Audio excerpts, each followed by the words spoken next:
ప్రస్తుతానికి విజయవాడ మొత్తం కూడా నిన్నటి వరకు వరదలో మునిగి ఈ రోజు నుంచి అయితే కొంచెం కొంచెంగా తేరుకుంది. దాదాపు 70-80% ప్రాంతాల్లో వాటర్ అయితే ఫ్లో తగ్గిపోయింది. అడుగున్నర కంటే లోపే ఉంది. కొన్ని ప్రాంతాల్లో పూర్తిగా క్లియర్ అయిపోయింది. జనం కూడా వెళ్ళిపోతున్నారు. అయితే ఇప్పుడు వాస్తవానికి ఇప్పటి వరకు ప్రభుత్వం ఏంటంటే రాజకీయాల మీద దృష్టి పెట్టలేదు. కానీ జగన్మోహన్ రెడ్డి నైజమే రాజకీయాలు కాబట్టి బుడమలేరును చంద్రబాబు ఇల్లు మునక్కుండా ఇటు విజయవాడ మీద కుదిలేశాడని చెప్పి నోటితో మాట చెప్పాడు. పైగా బుడమలేరు గేట్లు ఉన్నాయన్నాడు.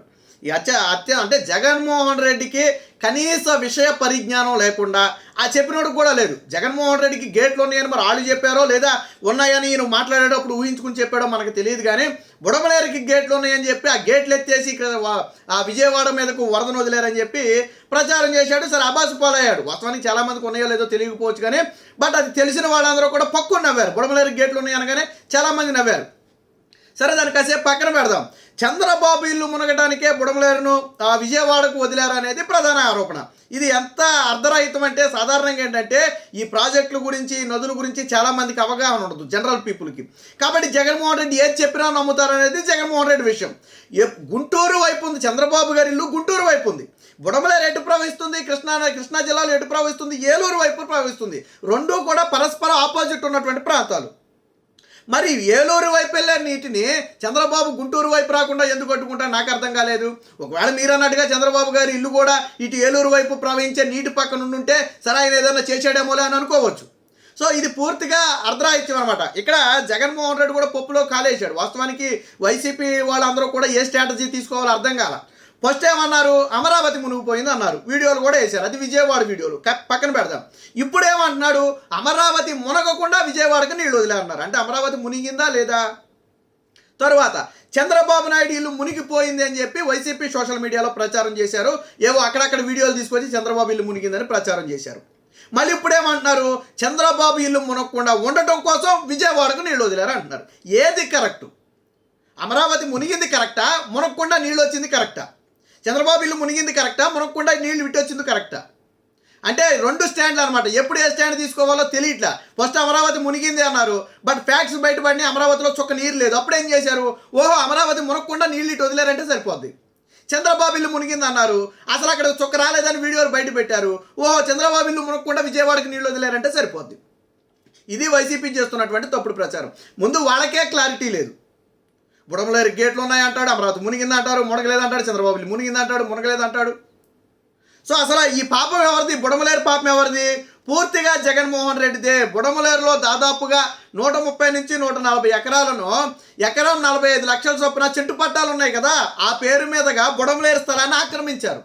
ఎకరం 45 లక్షల చొప్పున ఆక్రమించడమే కాకుండా పైగా దాని ఏదైతే మరమ్మతులు కానివ్వండి లేదా మెరక దోలకం కానివ్వండి ఈ పేరు మీద కూడా డబ్బులు కబ్జా చేశారు. దాదాపు 140 ఎకరాలను ఎకరం 45 లక్షల చొప్పున కబ్జా చేశారు. ఇందులో నాడు దేవినేని ఉమామహేశ్వరరావు ప్రతిపక్షంలో ఉన్న సమయంలోనే నాడు దేవినేని ఉమామహేశ్వరరావు గారు దీని మీద గట్టిగా లేవనెత్తారు. ఇందులో వెల్లంపల్లి ఉన్నాడు, మల్లాది విష్ణు ఉన్నాడు, ఇంకా గతంలో ఎమ్మెల్సీగా పనిచేసినటువంటి రహమతుల్లా ఎవరో ఉన్నారు. వీళ్ళందరి ఆధీనంలో జరిగినటువంటి కబ్జానే ఇది. ట్విస్ట్ ఏంటంటే ఈ బుడమలేరుకు సంబంధించినటువంటి స్థలాలు ఆక్రమించడంలో సహకరించినటువంటి సర్వేరు మొన్న జోగి రమేష్ సిఐడి ఆస్తులను సిఐడి అటాచ్ చేసినటువంటి అగ్రిగోల్డ్ ఆస్తులను స్వాధీనం చేసుకోవడానికి ఎవరైతే ఒక ఇంజనీర్ సహకరించాడో సర్వేరు ఇప్పుడు మనోడికి కూడా సహకరించాడు. అంటే వీళ్ళు కేవలం పక్కాగా దొంగ డాక్యుమెంట్లు సృష్టించి బుడమలేరును ఆక్రమించారు. ఈ బుడమలేరు ఆక్రమణకు సంబంధించి దేవినేని ఉమామహేశ్వరరావు గారు 2020 జూలై 15న ఒక పోస్ట్ పెట్టారు, ఒక వీడియో కూడా పెట్టారు. ఏమని, బుడమలేరు ఆక్రమించేస్తున్నారు, 130 ఎకరాలను ఎకరం 45 లక్షల చొప్పున, అలాగే మెరక పేరుతో మరొక 13 కోట్ల రూపాయలను సెంటు భూమి పేరుతో దోచేస్తున్నారు, ఇది బుడమలేరుకు అత్యంత ప్రమాదం అని చెప్పి నాడు వచ్చింది. తర్వాత విలువైన భూములు హాంపట్ అని చెప్పి నాడు కొన్ని ఆర్టికల్స్ వచ్చాయి. ఇదే బుడమలేరుకు సంబంధించి కొన్ని ఆర్టికల్స్ వచ్చాయి.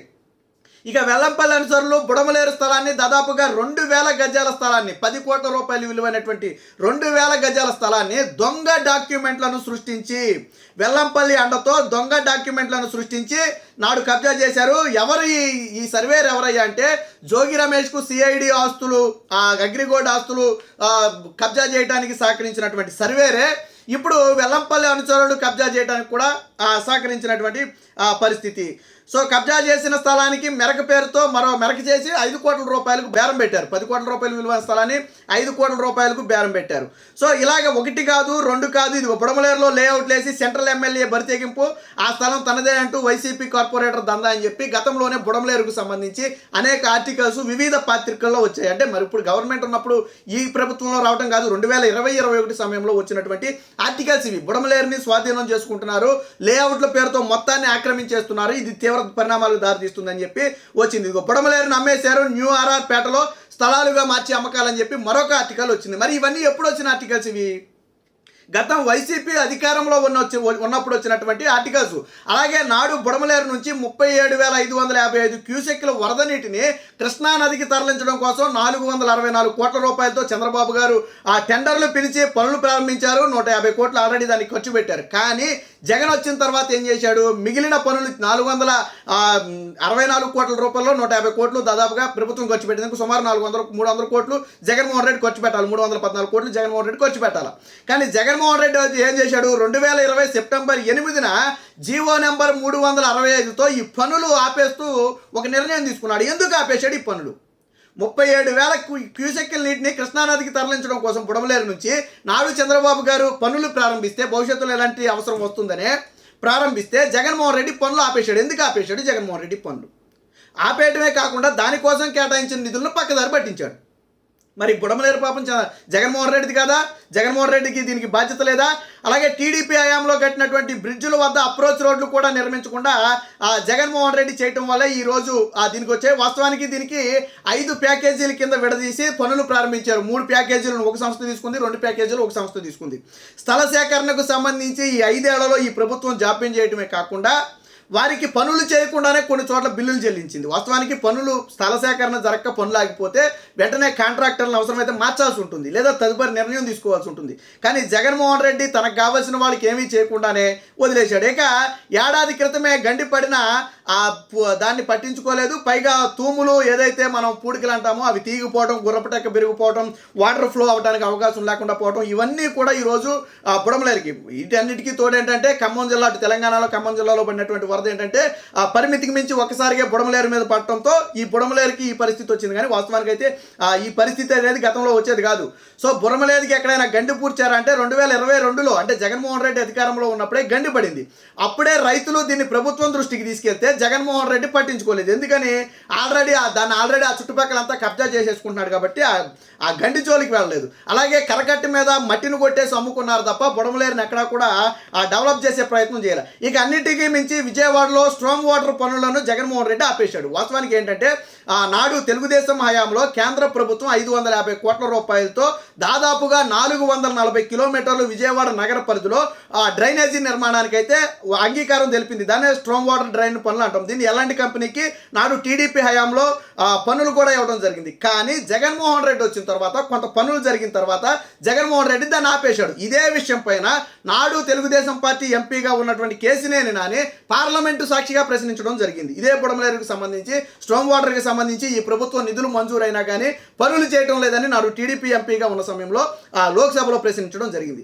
మరి ఇవన్నీ ఎవరు ఎందుకు దాచిపెడుతున్నారు? ఇవన్నీ ఒకవేళ నిజంగా ఈ రోజు కన్నా ఆ నగరంలో ఈ స్ట్రాంగ్ వాటర్ సిస్టమ్ డ్రైనేజీ కన్నా పూర్తయి ఉంటే ఈ రోజు అంత ఫ్లడ్ వచ్చినా కానీ వాళ్ళకి అంత ఇబ్బంది ఉండేది కాదు, మునిగిపోయే పరిస్థితి వచ్చేది కాదు.